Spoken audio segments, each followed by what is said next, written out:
ஆரம்பிக்கலாமா? ஆர்டர்ல பேஸ் பண்ண எல்லாருக்குமே வந்து ப்ராடக்ட் எல்லாம் எடுத்துக்கிட்டே இருக்கும். ஃப்ரைடேக்கு மட்டும் தான் டிஸ்பேச் பண்ணோம். இன்னும் சாட்டர்டே சண்டே 2 நாள் ஆஃபரில் புக் பண்ண எல்லாருக்குமே ப்ராடக்ட் எடுத்துக்கிட்டே இருக்காங்க. இன்றைக்கி சேஃப்டியாக உங்களுக்கு வந்து ரிசீவ் ஆகணும் அப்படிங்கிறதால எந்த ப்ராடக்ட்டும் வந்து டேமேஜ் ஆகக்கூடாதுங்கிறதால பபிள் ராப் சுற்றி நாங்கள் வந்து பேக் பண்ண ஆரம்பிக்க போகிறோம்.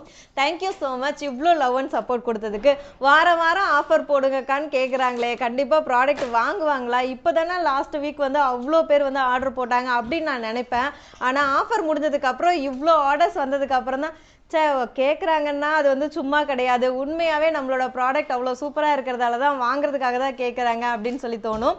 என்னோட ஃபேஸை பார்த்தாவே தெரியும், அவ்வளோ சந்தோஷமாக இருக்குது. ஏன்னா வீக்லி வந்து இவ்வளோ லவ் அண்ட் சப்போர்ட் கொடுப்பீங்க நான் எதிர்பார்க்கவே இல்லை. Thank you so much. நிறைய பேர் வந்து நியூ ப்ராடக்ட் வந்து லான்ச் பண்ண சொல்லி கேட்டுக்கிட்டே இருக்கீங்க.